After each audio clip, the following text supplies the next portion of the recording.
A'udzubillahi minasyaitonirrajim. Bismillahirrahmanirrahim.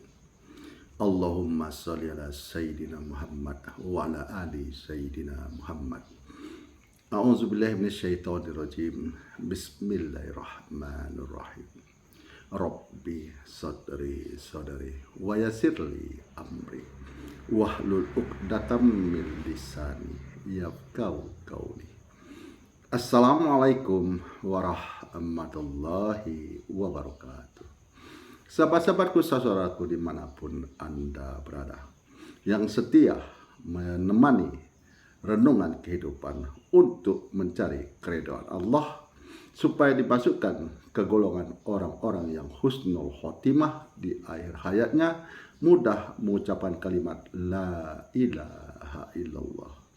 Nah, sahabat-sahabatku, saudaraku dimanapun Anda berada, pada pagi hari ini setelah sholat subuh, saya akan mengajak sahabat-sahabatku, saudaraku untuk melakukan kajian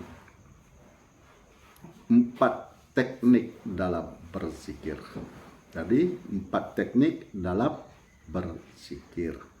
Nah, dalam berzikir ini, apakah ada perintah dari Allah? Maka banyak di dalam Al-Quran ada menyebutkan perintah untuk berzikir.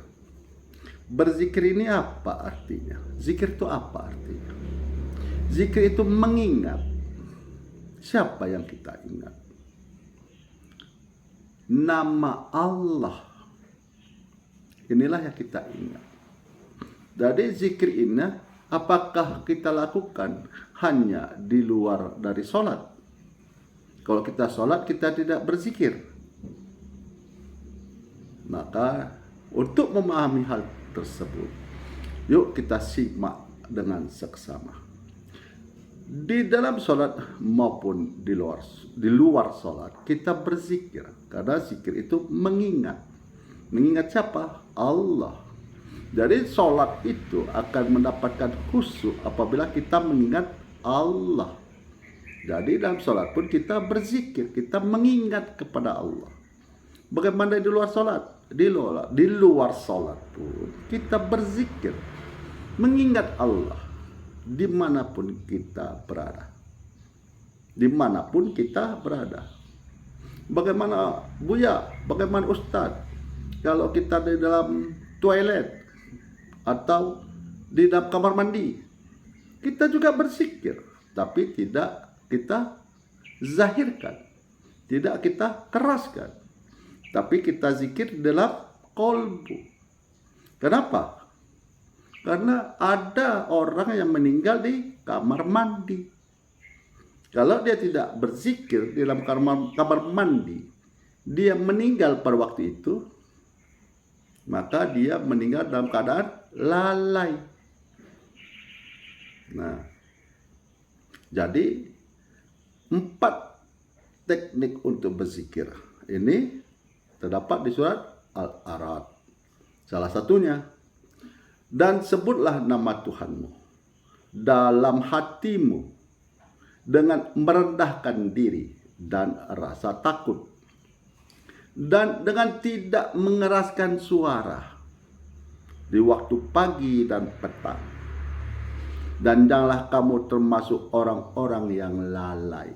Nah, Allah yang menciptakan kita sudah menyebutkan, janganlah engkau termasuk orang-orang yang lalai.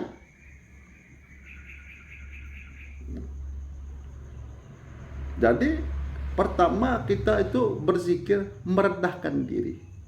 Merendahkan diri ini kepada siapa? Kepada Allah.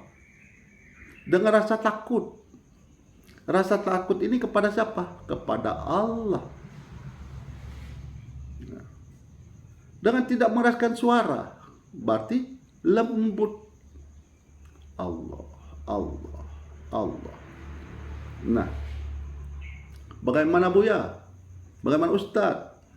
Kalau dianya kita setelah sholat kita berzikir bersama dengan suara yang dizahirkan dengan suara keras. Kalau kita berzikir sambil sholat bersama-sama dipimpin oleh imam, itu dengan suara keras. Boleh. Kenapa? supaya makmum tahu apa yang diajak oleh imam untuk berzikir. Kalau imamnya berzikirnya di dalam kolbu, maka makmumnya nggak tahu zikir apa yang diajak. Itu. Makanya dia dengan suara keras untuk mengetahui, untuk memberitahu makmumnya bahwa yang dizikirkan ini la ilaha illallah, la ilaha illallah. Sehingga makmum pun dengan mengikuti apa yang dizikirkan oleh imam la ilaha illallah. Jadi bersama-sama. Nah, kita kembali ke kajian awal 4 teknik dengan cara berzikir. Yang pertama dengan zikir lisan. Jadi zikir lisan ini kita zahirkan. Seperti la ilaha illallah, la ilaha illallah. Atau subhanallah wa bihamdihi, subhanallah wa bihamdihi.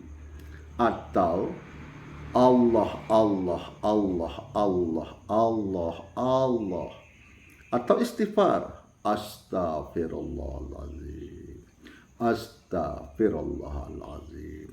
Yang dimana nama-nama Allah yang ringan bagi sahabat-sahabatku, saudaraku untuk menyebutnya. Jadi yang pertama adalah zikir lisan. Jadi teknik yang pertama adalah zikir lisan. Yang kedua itu adalah zikir nafs, yaitu zikir napas. Zikir napas ini dimulai dari memasukkan udara ke dalam paru-paru. Dengan perlahan-lahan dikeluarkan lagi melalui hidung. Maaf ya, saya sedang batuk. Tapi semangat dakwah tetap membara. Nah, zikir nafs. Jadi kita tarik napas.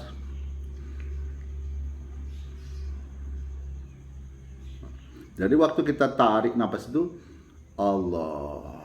Kita keluarkan Allah. Nah, jadi itu disebut zikir napas. Keluar masuknya napas diiringi dengan menyebut nama Allah. Yang ketiga, zikir kolbu. Zikir kolbu ini kalau kita diam, mulut ini diam, tapi kita bisa bersuara di dalam hati. Nah, itulah yang disebut kolbu. Nah, Allah, Allah, Allah. Nah, jadi Allah, Allah itu tidak dizahirkan, tidak di lisan, tapi di dalam kolbu. Yang ketiga, zikir kolbu. Yang keempat, zikir sir. Zikir sir ini tidak ada lagi huruf dan bunyi. Tidak ada lagi suara. Tak ada lagi suara, tak ada bunyi. Sudah di sekujur badan. Mulai dari ujung rambut sampai ujung kaki. Semua berzikir kepada Allah. Nah, inilah 4 teknik dalam kita berzikir. Nah, ada sebagian daripada Ustadz Wahabi Salafi saya lihat di media sosial. Kalau orang itu berzikir dengan nama Allah, Allah, Allah, maka itu tidak ada manfaatnya, tidak ada pahalanya. Karena tidak dicontohkan Nabi. Padahal di dalam firman-firman Allah yang terdapat di dalam Al-Quran, Allah selalu memerintahkan sebutlah Allah, nama Allah Tuhanmu. Sebutlah nama Tuhanmu. Perintah Allah, sebutlah nama Tuhanmu. Tuhan umat beragama Islam siapa? Allah. Allah itu pemberian nama dari siapa? Ciptaannya? Tidak.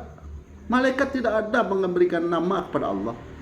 Malaikat tidak ada memberikan nama kepada Tuhan. Tapi Tuhan itu sendiri yang memberikan tahukan kepada ciptaannya bahwa namanya itu Allah. Nah, kan perintah. Sebutlah nama Tuhanmu. Siapa Tuhanmu? Allah. Berarti sebutlah nama Allah. Kok tidak berpahala? Kok tidak ada dicontohkan Nabi? Firman-firman Allah di dalam kitab Al-Quran, siapa yang menyampaikan? Nabi kita, Rasul kita, Nabi Muhammad Sallallahu Alaihi Wasallam. Tentu beliau menyampaikan, tentu beliau mengajarkan. Gitu. Jadi pakai logika akal sehat. Jangan hanya sekedar ikut-ikutan. Maka perintah dalam Al-Quran adalah baca, pikirkan, renungkan, hayati supaya paham kandungan isi Al-Quran. Semua orang yang beragama Islam ingin dimasukkan ke dalam surganya Allah, dijauhkan dari api nerakanya Allah. Tapi kenyataan fakta berbicara, manusia itu hanya keinginan saja, tapi niatnya tak ada. Karena fakta berbicara, apa yang diperintahkan Allah tidak dikerjakan, apa yang dilarang Allah dikerjakan. Kalaupun dikerjakan perintah Allah, tapi diiringi pula dengan apa yang dilarang Allah. Kan ini banyak kejadian. Sholat tapi menipu, sholat tapi maling, sholat tapi memfitnah, sholat membuat orang bermusuhan, sholat benci sama orang lain, iri dengki sama orang lain. Padahal inna sholat alil fasai wal munkar, sesungguhnya sholat itu menghindari perbuatan keji dan perbuatan mungkar. Nah, hendak memasuk ke surganya Allah, bayang-bayang fanta morgana. Nah, di bawah bayang-bayang fanta morgana, dikira air, rupanya pasir. Dikira dimasukkan ke surganya Allah, nyatanya dimasukkan ke nerakanya Allah. Nah, begitu sahabat-sahabatku, saudaraku dimanapun Anda berada.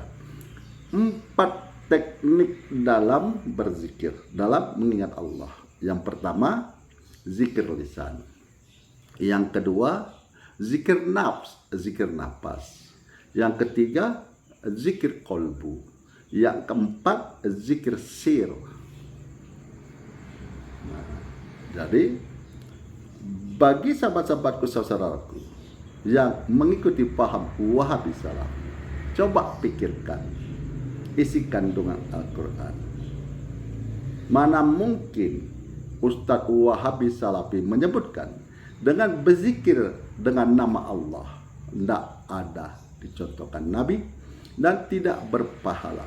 Sementara perintah Allah, sebutlah nama Tuhanmu. Siapa Tuhan orang yang beragama Islam? Yaitu Allah. Allah itu yang memberikan namanya siapa? Bukan ciptaannya yang memberikan nama Allah kepada Tuhan, tapi Tuhan itu sendiri yang menyebutkan namanya adalah Allah. Dan semoga apabila sahabat-sahabatku ada yang sakit, baik yang dirawat di rumah sakit maupun yang dirawat di rumah, marilah kita bersama-sama mendoakan saudara-saudara kita supaya sehat seperti sedia kala, beraktivitas sebagaimana mestinya.